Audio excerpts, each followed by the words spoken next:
chapter 4, the power of principles. This is sort of going back to your son, Greg, the outside-inness, when going back to your son, when he realised his trophy or whatever he got from school didn't buoy him up or give him very much at all, really, because what was out there wasn't going to do it. That's really what the very last sentence on page 45, the first page of the chapter, it says, your happiness, security, and okayness doesn't come from outside you, so it's not vulnerable to anything outside you. Is like, to me, one of the most powerful sentences you could read. Yeah. The fact that it's not coming from there means it can't be taken away. Yeah. And it's also very freeing. Yeah. To know that. Mm-hmm.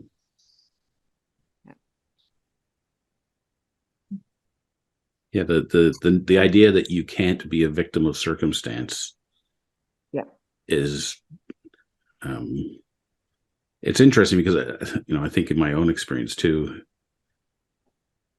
I don't know if it's just part of being human or what, but like sometimes I want to be a victim of circumstance, or I seemingly want to be.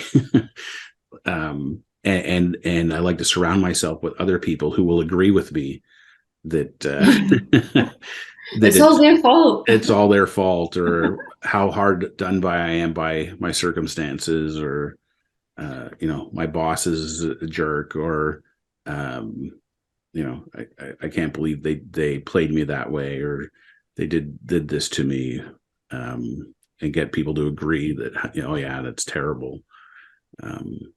Anyway, it's like you said, Lynn or Elaine, it's so freeing when you can fall out of that and realize that that's not how it actually works. Yeah. I think the interesting thing for us as coaches, when we're with people and they turn up with that, because people turn up with stuff, oh, my boss is a jerk, or my wife did something yesterday to annoy me, like brushing her teeth while I'm on my Zoom call. And what happens when we don't, I'm going to say play into it, because that's, that basically is what it is. So when we're not responding as they want, when we're not sympathizing, and when we're not doing a million other things, it's kind of curious to see where people go. They fall out of it pretty quickly, because what they expected didn't happen. And somehow you can see people's brains going somewhere else. Their mind takes off somewhere else. Or if you even think about kids, when they're having a tantrum and they want a reaction and nobody's paying any attention, they go, "Well, this is a bit boring. I might as well run somewhere and kick a football." Or how quickly they fall out of it. It's exactly that. It's you can't blaming that stuff or shouting isn't working. Yeah. If you don't feed the monster goes away. Don't feed the monster. Yeah. And that's a great one. Don't feed the monster. Don't we do that? Yeah. If we don't feed our own monster, the monster goes away. Yeah. And how, like you said, for us coaches, and obviously what we're hoping to give out there to the world, like Greg, you're saying, that this, our perceptual experience is 100% man-made as one of them, but like Jamie says, it time and time again. In the same way, it looks to me, for as far as I've got now, that this whole book is based on only two things, which is one, our experiences 100% self-made, man-made, mind-made, if you like, and that we believe that it's always something to do out there, so it's inside out, it's something to do with our circumstance. That's all we need to know. That's it. Two things. And the mind itself then will go off and make a million different shades and nuances of anything that looks different to that. And as Lynn started off saying, and all we do as coaches is, which clears up a lot of issues for ourselves, is look at that. That's all we do. And like Jamie has, I'm just looking, well, including the index at the end, 313 pages. And he beautifully actually goes through, you know, every single possible nuance of just two things, which I think is just amazing. Yeah. But how it's we ourselves in this mass of stuff that's going on a moment-to-moment basis that we think is, that we misplace, let's say, in our understanding, and misplace it in our interpretation of a feeling. We're so clever at doing that. But what we're talking about is two things, only two things in this whole world. And I'm just in that, and I'm just looking at on page 46. Jamie does the comparison flat Earth versus spherical Earth story, and the geocentric versus solar-centric story, and how just it's the epitome of how ridiculous we all are, because indeed today I still would say the sun rises, or that's a beautiful sunset, that's a beautiful sunrise. I still do it, and it still looks like that to me. Indeed, on a day-to-day basis, I don't particularly worry about whether I've said it or seen it or not. But if you get my drift, that of course we do this on a day-to-day basis about other things. And, you know, I have no doubt that the Earth is round or spherical, or as Jamie calls it, an oblate spheroid. Not Jamie, it's considered an oblate spheroid. I have no doubt at all. But like,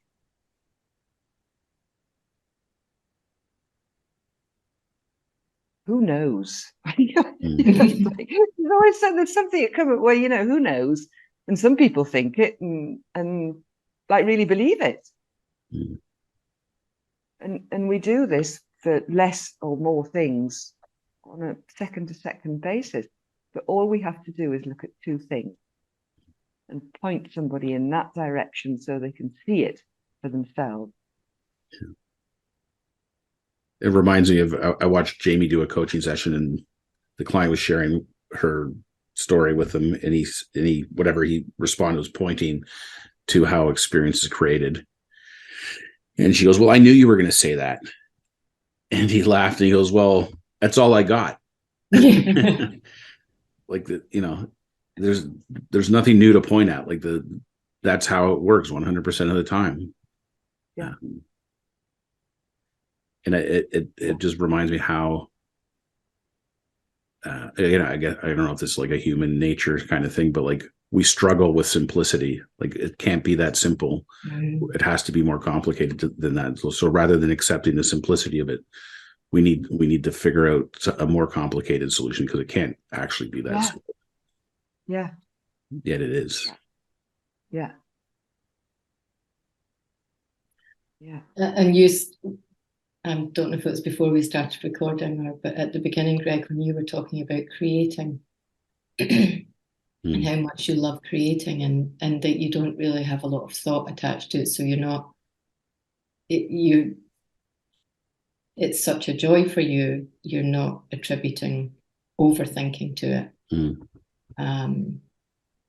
Whereas for someone else, that's going to bring up a whole load of overthinking, because it doesn't appear to be simple. So for you, that's, you know, if we're talking about simplicity, here's something that appears to be, and I don't mean simpling in terms of it doesn't require work and skill and technique, because clearly it does, but if we're talking about simplicity, and I'd say we all look at simplicity in a different way. Everyone has a different view of simplicity. So to talk to 10 people about simplicity, they're gonna roll up and have something different to say about it. And I have no idea where I was going to go with that. I've lost my train of thought. So we can maybe cut that out. And Elaine, back to the two things, and that's what struck me from page 47. I haven't highlighted much in these paragraphs, but just the examples of the two mistakes and the examples under the two mistakes.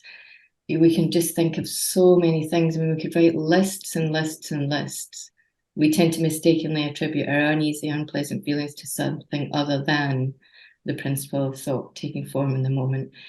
And there are only 4 things listed there, but we could list so many on a daily basis.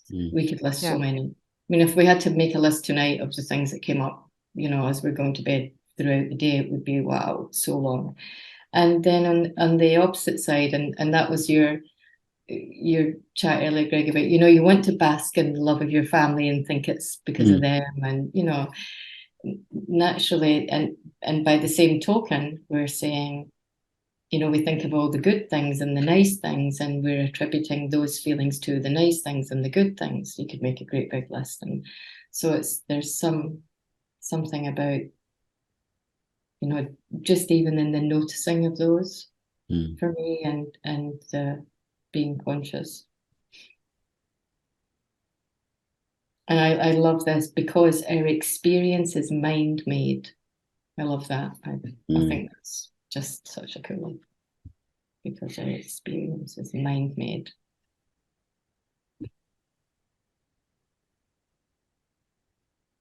On the next page, on 48, I think this is the first mention of one of my favorite metaphors, the snow globe. And just when you were describing, Lynne, my state of mind when I'm in my creating mode, my snow globe is so calm. Like there's not a flake of snow to be seen. And for other people, when they're attempting to create, their snow globe is a blizzard.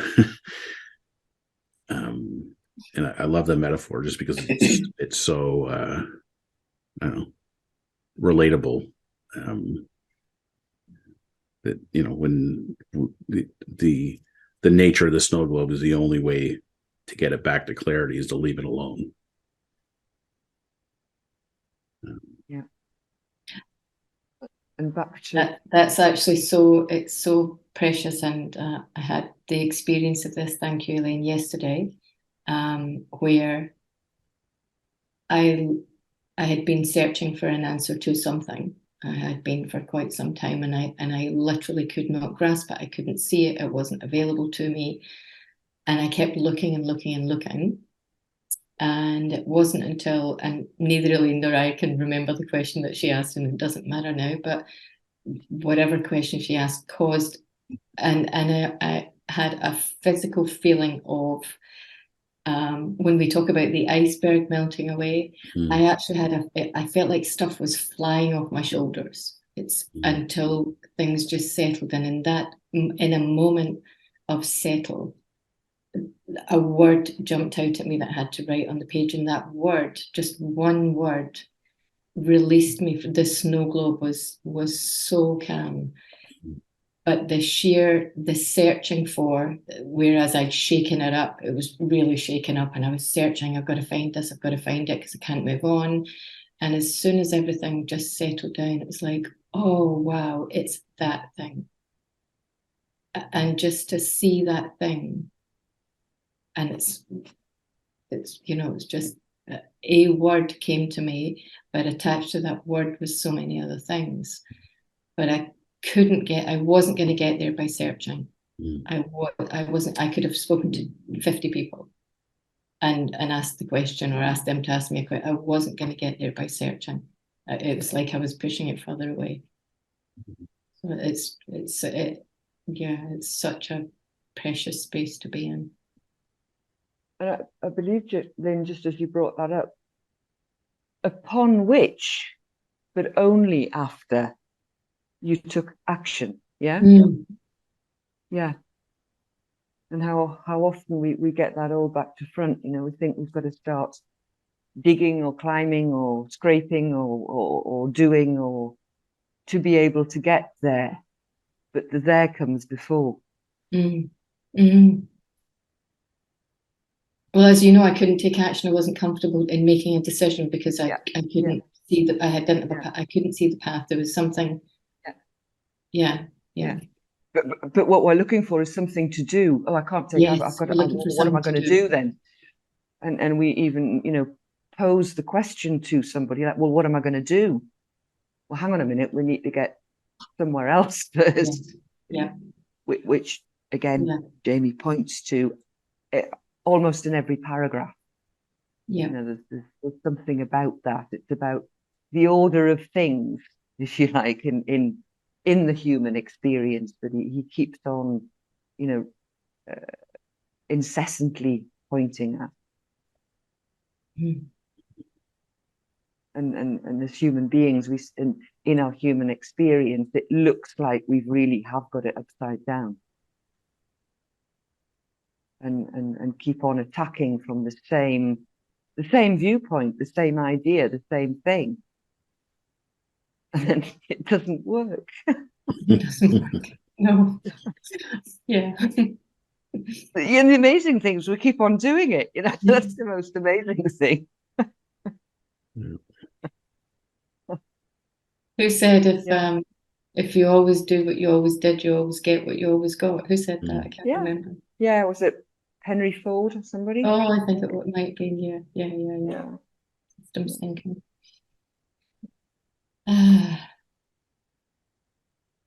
On page 49 in the behind the scenes, so this is, I guess, the first time Jamie's mentioned Syd Banks' name in attributing the credit to him for the three principles and the experience that Syd Banks had. But I love the way Jamie phrases and positions the principles here. Like thought is the reality principle, consciousness is the experience principle, and mind is the power principle. I think it's a very concise way of relating to the principles and explaining them in a way that makes sense. So I really appreciate that part of it, particularly when it comes to working with clients and trying to explain the principles to somebody who's not familiar with them. I'm going to use this page, I think, as a reference point to go back to for myself. To me, it makes it more. It's helpful for us in that it makes it a little bit more tangible for people. I think that's the correct word for it. It makes it more tangible. Yeah, and especially his explanation of mind, the power principle he calls it, and he gives us a few different words that we can use. So power, life force, universal energy, chi, however they pronounce it, nature, the great spirit, God, the no thing, evolution, random, chance, and so on. And I add to that Tao and the void, for example. But I love that because it removes any other belief that you might have, because many of us are in the search for that spiritual wellness. But often I see that they're sort of dogmas that keep you in. So we're either searching for God or we're searching for chi, or we're and I find that this is so universal in that there is no universal sense beyond this. And it automatically makes just the information, words written on black and white on paper, available to anybody without exception. And he infers with the and so on quite simply that the choice is yours. We're talking about one thing and one thing only, and it just transcends culture, politics, geography. That it transcends everything. Which is what and you can call it what you want, like whatever you're comfortable with.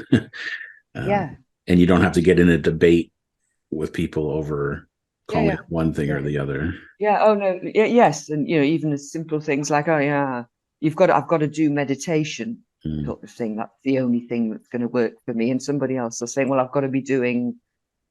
Lynne, forgive me, it doesn't mean anything. TRX. I don't know, whatever, but it that automatically segregates. But this unifies. And I think just from that point of view, it makes it more relatable and inclusive. To its people that there's no argument. It's not my thing, your thing, your belief, my belief. It kind of just is. Yeah. Yeah.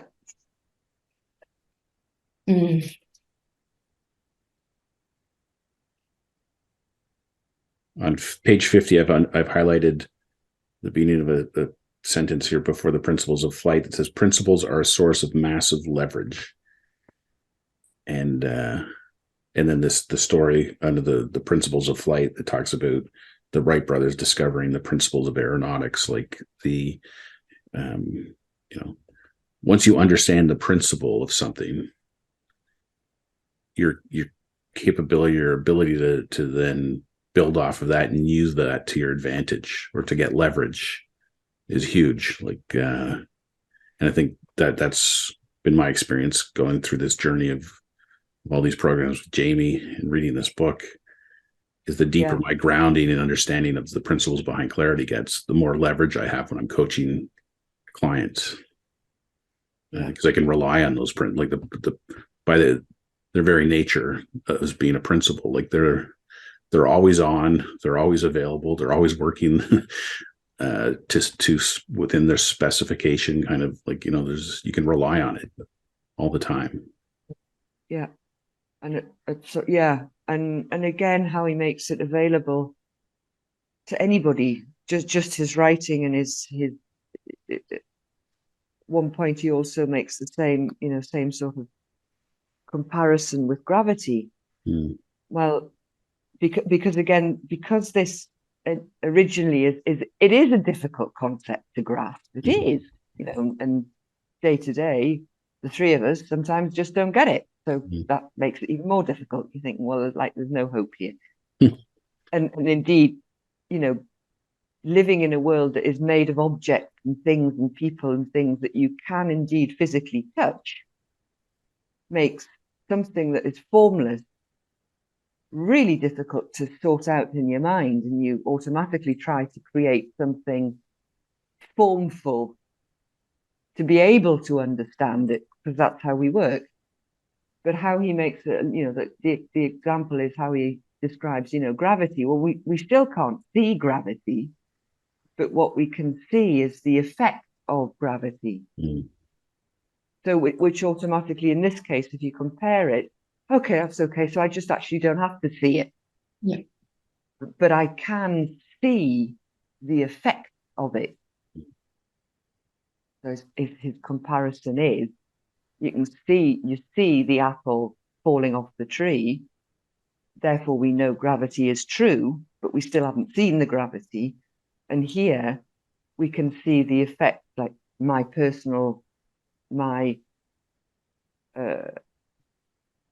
the effects that my work experience and life experience, because of my understanding now of this, are beginning to show an effect in my bank account. How's that? There you go. That's tangible. And that is very, very tangible. And on the full understanding, of course, that every time I look at my bank account, it can't make me feel good or bad. I get that. But that was it's the apple against the bank account. They're both very, very tangible. Yeah. Subject for another day, Elaine. Yes. To be continued. Yes.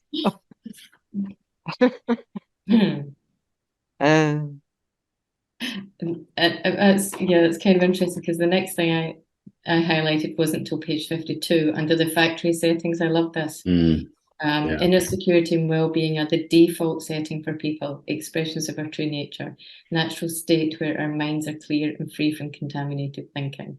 And that, to me, it speaks volumes, because when we think about when we're in that contaminated thinking and all this stuff that's going on, and where we're getting messed up and confused and stuck, and just knowing, and going back to the principles being a given, knowing that these are, if we think about a default setting on anything, okay, I've got to press the reset button because everything's gone a bit haywire. So if we had a little, wouldn't that be cool if we had a little reset button? Little reboot. Yeah. Oh, reboot. Yeah, that'd be very cool.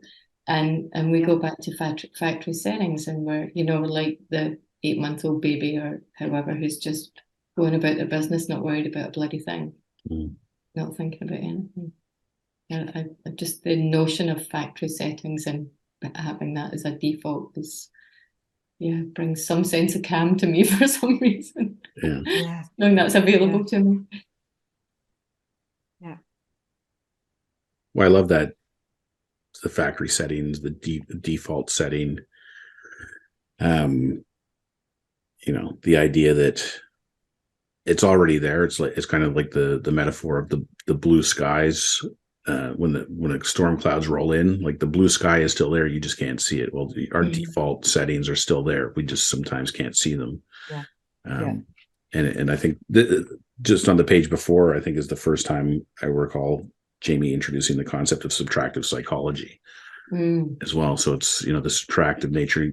Lynne, you described it earlier metaphorically with the iceberg metaphor, and then things flying off your shoulders. Like that's when that contaminated thinking goes away, you're left with your factory setting. Like it's the subtractive nature of this understanding. And that's, clarity, inner security, and well-being. It's pretty cool.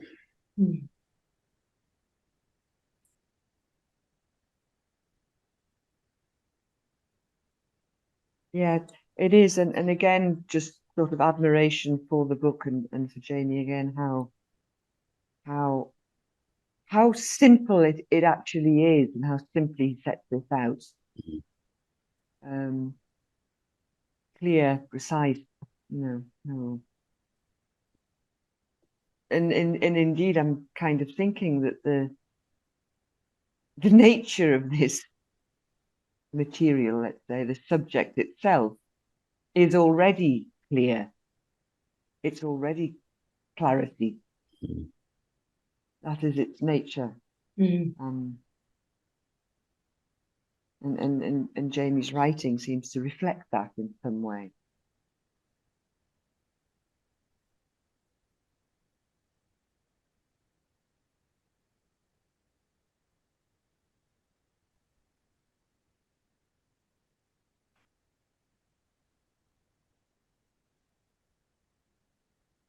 I looked at the what are they? Charts, the table. Love these tables actually. Yeah. I actually read every word on that table yesterday, which was the first time I'd ever done that. Because normally I see that and I read a little bit of it and I go, yeah, I'll come back to that later. But yesterday I actually went through it all, and I was there's so much in here. I mean, it does look like a lot, but very powerful information here to be able to refer to. And I think in terms of working with other people, these charts they're like gold. They're precious, because in having conversations with other people, if you start from the other side, not from the deep diver, but what it drives, when you think about the things that people come to talk to us about, if we look at in the what it drives, they come with, I'm lacking confidence, I'm a poor decision maker, I'm not taking advantage of opportunities, something happens and it takes me weeks to get over it, somebody upset me too. So there's so many things in there, and if we work backwards in terms of looking at how we get to,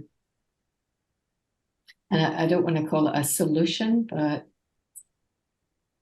what would I call it actually? Like a place to point them, I suppose. I think that's what I see in that. It's like the place to point them. So if you're talking to a business person and they're saying, I'm just looking at the connection one, which struck me this morning, thinking about the organisation or the customers and the culture. If those things are broken, if there's something broken at that end, if we're not meeting our customers' needs, we're losing staff, we're talking about our values and ethos, and we're not demonstrating that. The brokenness there is all the way back to connection. Of that there is no doubt. And what he says there in connection is the genuine connections with other people, leading to stronger relationships, clients, colleagues, friends. And we can take that into our whole life. So I kind of was interested to start at that side and work my way back. There's so much in there. Yeah. It's almost like every problem someone comes to us with, we can look down that side and go, yep, there it is. We can go and explore that, be curious about that. I love that approach. I hadn't thought of that, but yeah, like it's all what you described in terms of thinking of like the opposite of what it drives as being the problem that's being presented. Yeah. And then that points to, oh, that's a clarity problem, or that's a connection problem, or that's a resilience problem. Yeah, that's really clever.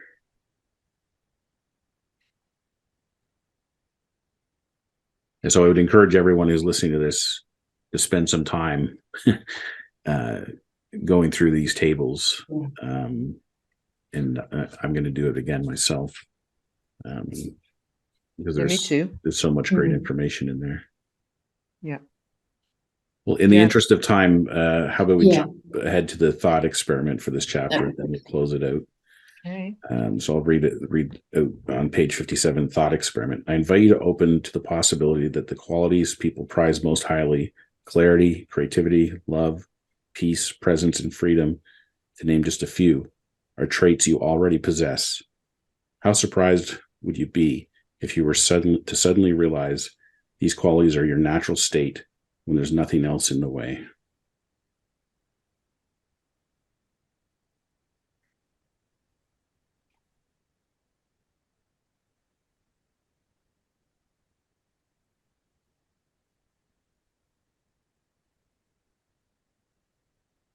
I'm always surprised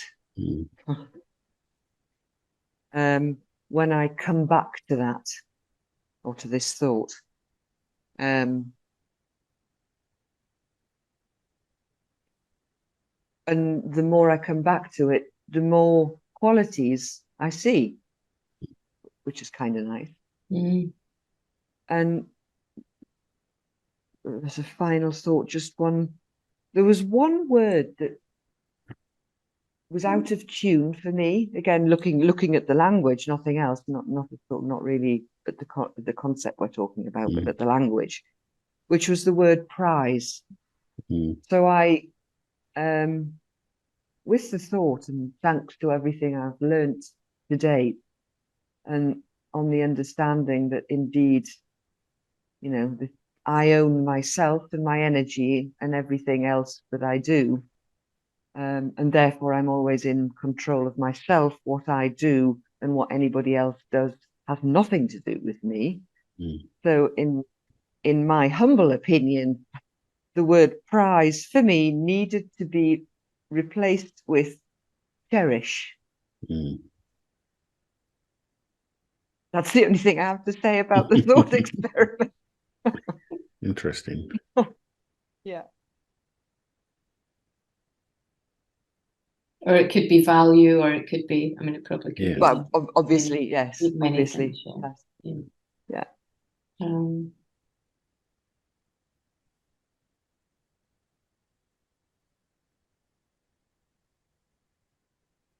But yeah, to go to the house surprised, and I think it's interesting when we think about that.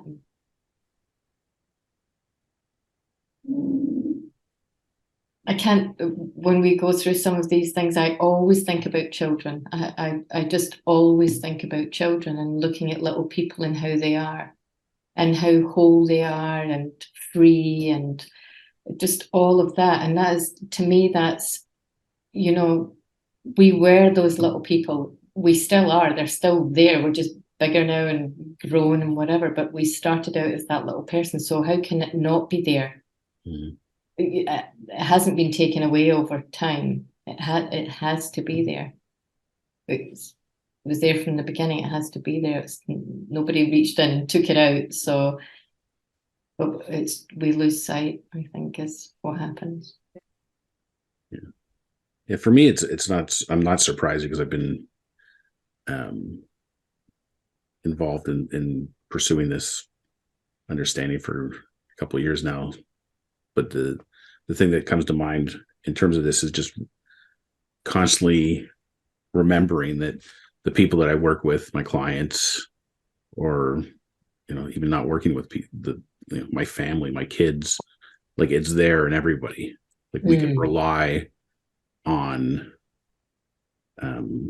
these capacities that each of us have for clarity, for resilience, for insight. It's kind of the pounding of the 100%. 100% confidence that people have these capacities at the heart of their being is, I think, where the leverage of these principles really comes into play. And it's fun, like it's almost, I think of it when I'm working with somebody, like this notion, like, no matter how dark and gloomy it might look for that person, I know something that they don't yet know, or that they've lost sight of, which is that they have it within them to have an insight and a realization that will change everything for them.